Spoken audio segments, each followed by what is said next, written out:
You are watching 812 channel. Don't forget to subscribe. मूल प्रवासीवाद नेपाली एकता समाज 7 November 1979 मा गठन भएको प्रवासी नेपालीहरूको एउटा सङ्गठन हो, जसले निरङ्कुश तानाशाही पञ्चायती व्यवस्थाको विरुद्धमा को कालरात्रिहरूमा पनि भारतस्थित नेपालीहरूलाई सङ्गठित गर्ने र सचेत गर्ने र नेपालको राजनीतिक आन्दोलनमा एकाकार गर्ने काम गर्दै आएको थियो। त्यसमा 12 मई 1986 मा दिल्लीमा भएको जुलुस प्रदर्शनमा 10 जना महिलासहित 95 जना मान्छेहरूले गिरफ्तारी दिनुभएको थियो र लामो समयसम्म त्यसको मुद्दा चल्यो र गणतन्त्र आएको धेरै समयपछि मात्र त्यो मुद्दालाई अहिले भारत सरकारले डिसमिस गरेको छ। हामी भारतस्थित नेपालीहरूका विभिन्न समस्याहरूलाई उजागर गर्दै समय समयमा नेपाल सरकारलाई हामीले ज्ञापन पत्रहरू बुझाउँदै आएका थियौँ। त्यति मात्र होइन, विभिन्न कालखण्डमा नेपालमा चल्ने न्यायपूर्ण आन्दोलनहरूलाई भारत भूमिबाट सहयोग र समर्थन गर्ने, ऐक्यबद्धता प्रकट गर्ने गर्दै आएका थियौँ र अहिले हामी भारतस्थित नेपालीहरूको विषयलाई लिएर सम्माननीय प्रधानमन्त्री शेरबहादुर देउवाजीसँग एउटा भेटघाट कार्यक्रम सम्पन्न गरेर यहाँ तपाईँहरूको बिचमा आएका छौँ। उहाँहरूलाई हाम्रो सङ्गठनको तर्फबाट बुझाइएको ज्ञापन पत्र म तपाईँहरूको बिचमा वाचन गरेर यहाँ सुनाउन गइरहेको छु। त्यसपछि हजुरहरूका जिज्ञासालाई हामी चाहिँ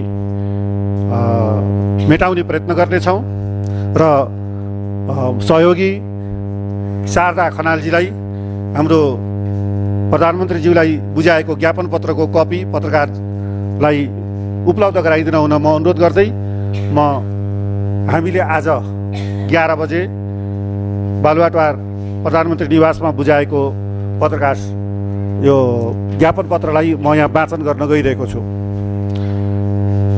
सम्माननीय प्रधानमन्त्रीज्यू, नेपाल सरकार, सिंहदरबार, काठमाडौँ। विषय ज्ञापन पत्र।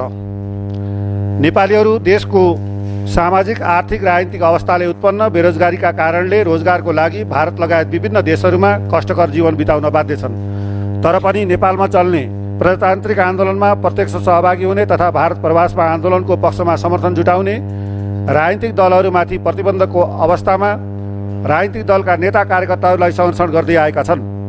निरङ्कुश तानाशाही पञ्चायती व्यवस्था विरुद्धको सङ्घर्ष 46 सालको जनआन्दोलन होस् या 62-63 सालको महान जनआन्दोलनमा भारतस्थित नेपालीहरूको महत्त्वपूर्ण भूमिका रहेको छ।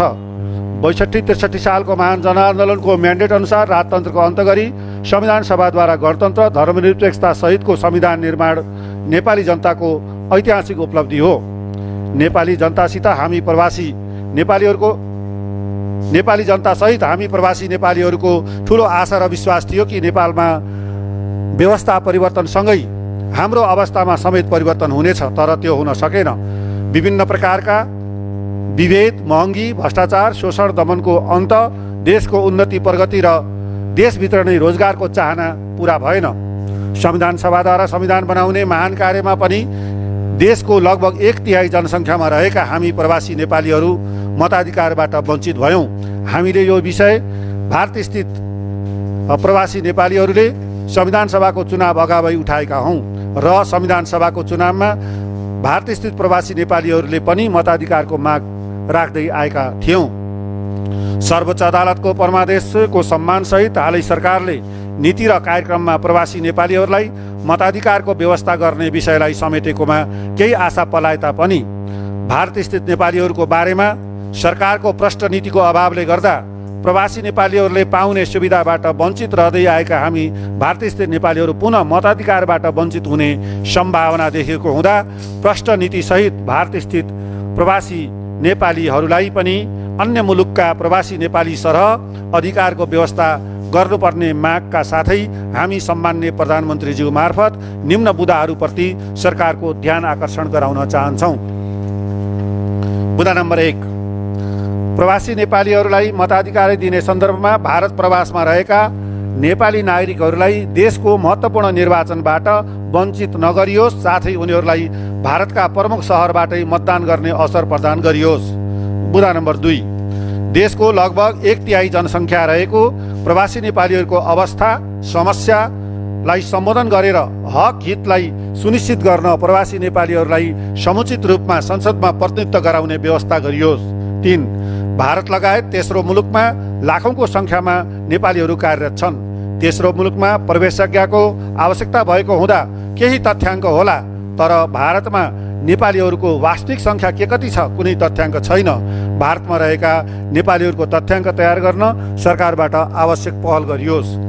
नेपाली नागरिकहरू बुँदा नम्बर 4, नेपाली नागरिकहरूको कामको दौरानमा भारतमा हुने दुर्घटना एवं मृत्युको अवस्थामा दूतावासबाट नै जाँच गर्ने तथा उचित क्षतिपूर्तिको व्यवस्था गर्ने वातावरण सुनिश्चित गरियोस्, साथै श्रमिकहरूको बिमाको व्यवस्था गरियोस्। बुँदा नम्बर 5, चाडपर्व खास गरी दसैँ तिहारमा भारतबाट स्वदेश आउने क्रममा सिमानामा हुने लुटपाटका घटनाहरूमा वृद्धि हुने गर्दछन्। त्यस प्रकारका समस्याहरूको समाधानको लागि आवश्यक पहल गरियोस्।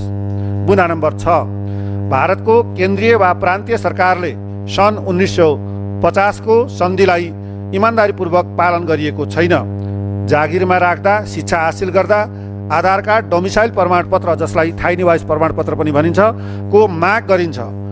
अझ झन् अलग अलग राज्यले उपनियम बनाई लागू गरिएको हुँदा थप समस्या परेको छ। बुँदा नम्बर 7, भारत सरकारले दैनिक जीवनोपयोगी वस्तुको लागि पनि विशिष्ट पहिचान पत्र आधार कार्ड अनिवार्य गरेको छ। टेलिफोन कनेक्सन, मोबाइल सिम, खाना पकाउने ग्यास, ब्याङ्क खाता, सवारी चालक लाइसेन्स, बच्चाहरूको स्कुल भर्ना, घर भाडा एग्रिमेन्ट, यहाँसम्म कि कतिपय सरकारी अस्पतालमा स्वास्थ्य सेवा सुविधाका लागि पनि आधार कार्ड अनिवार्य गराइएको हुँदा जीवन कष्टकर भएको छ।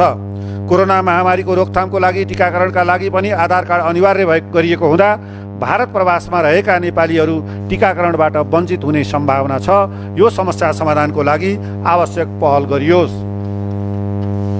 बुँदा नम्बर 8, भारतमा आधार कार्डको व्यवस्था लागू नभएको अवस्थामा खोलिएका ब्याङ्क खाताहरूमा समेत ग्राहक सत्यापनको लागि चाहिने know your customer KYC form भर्न आधार कार्डको आवश्यकता पर्ने भएको हुँदा जागिरबाट रिटायर भएर नेपाल फर्किसकेका नेपालीहरूको पेन्सन आधार कार्डको अभावमा KYC अपडेट नभएर ब्याङ्कमा रोकिएको छ।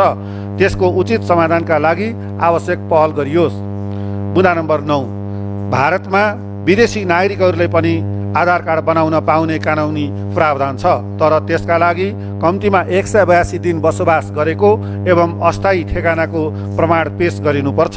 त्यसका लागि भारत प्रवेश गरी 182 दिन बिताएको प्रमाण र अस्थायी ठेगानाको लागि ब्याङ्क खाता, सवारी चालक लाइसेन्स, घर भाडा एग्रिमेन्ट मध्ये कुनै एक दस्तावेज पेश गर्नुपर्दछ। तर नेपालीहरूको इमिग्रेसन प्रवेशाज्ञा हुँदैन र अन्य दस्तावेजको लागि आधार कार्ड अनिवार्य बनाइएको छ। अतः उपर्युक्त सुविधाहरूका लागि नेपाली नागरिकता प्रमाणपत्रको आधारमा भारतीय विशिष्ट पहिचान पत्र यानि कि आधार कार्ड उपलब्ध गराउने व्यवस्था गरियोस्। बुँदा नम्बर 10, सरकारी संस्थान तथा प्राइभेट कम्पनीमा कार्यरत भारतस्थित नेपालीहरू जागिरबाट रिटायर भएपछि प्राप्त हुने पेन्सन नेपालमा उनीहरूका लागि पाएक पर्ने ब्याङ्कबाट प्राप्त गर्ने व्यवस्था गरियोस्। बुँदा नम्बर 11, नेपालबाट उच्च शिक्षा आर्जनका लागि ठुलो सङ्ख्यामा विद्यार्थीहरू भारतमा भर्ना गरिन्छ। भारतमा महँगो शुल्क तिरेर शिक्षा आर्जन गर्छन्, तर प्रमाणपत्र प्राप्त गरिसकेपछि रोजगार दिने विषयमा विभेद गरी अवसरबाट वञ्चित गर्ने गरिएको छ। यो समस्या समाधान गर्न तत्काल पहल गरियोस्। 12, नेपालको अर्थतन्त्रमा प्रवासी नेपालीहरूले पठाएको रेमिटेन्सको महत्त्वपूर्ण भूमिका निर्वाह गरेको छ। प्रवासी नेपालीहरूको कमाई उत्पादनमूलक क्षेत्रमा निवेश हुनुको साटो अन्यत्र अनुत्पादित क्षेत्रमा लगानी भएको छ। प्रवासी नेपालीहरूको कमाईलाई राष्ट्र निर्माणमा योगदान पुर्याउन उपयुक्त योजना बनाई उत्पादनमूलक क्षेत्रमा लगानी गर्ने वातावरण सिर्जना गरियोस्। अतः हामी भारतस्थित नेपालीहरूको तर्फबाट सम्माननीय प्रधानमन्त्रीज्यू एवं नेपाल सरकार समक्ष माग गर्दछौँ कि उपर्युक्त विषयप्रति गम्भीरतापूर्वक विचार गरी न्यायोचित समाधान हुनेछ भन्ने मा हामी पूर्णतः विश्वस्त छौँ। धन्यवाद। प्रतिनिधिमण्डलमा श्री दुर्गाबहादुर केसी, अध्यक्ष मूलप्रभा अखिल भारत नेपाली एकता समाज, ठाकुर खनाल महासचिव मूलप्रभा अखिल भारत नेपाली एकता समाज, दुर्गा पौडेल सांसद तथा केन्द्रीय उपाध्यक्ष एवं प्रवक्ता राष्ट्रिय जनमोर्चा, आनन्द शर्मा केन्द्रीय प्रतिनिधि राष्ट्रिय जनमोर्चा र प्रकाश थापा मगर कार्यालय सचिव अन्तर्राष्ट्रिय नेपाली एकता समाज। यसरी हामी आज बिहान बालुवाटारमा प्रधानमन्त्री समक्ष आफ्नो ज्ञापन पत्र बुझाएका छौँ। यो ज्ञापन पत्रका विषयहरू पुनरावृत्ति मात्रै भएका हुन्। यसभन्दा पहिला पनि हामी लामो समयदेखि उठाइरहेका छौँ। अहिले फरक उठाइएको विषय के हो भने प्रवासी नेपालीहरूलाई मताधिकार दिने जुन कार्ययोजना सरकारले आफ्नो कार्यक्रमभित्र राखेको छ, त्यसबाट भारतमा रहेका नेपालीहरूमा केही संशय पैदा भएको छ। किनभने भारत लगायत दक्षिण एसियामा रहेका नेपालीहरूलाई नेपाल सरकारले प्रवासी नेपाली मान्दैन। भारतस्थित नेपालीहरू न उनी प्रवासी नेपाली हुन् न स्ववासी नेपाली हुन्। उनीहरूको स्थिति क्लियर छैन।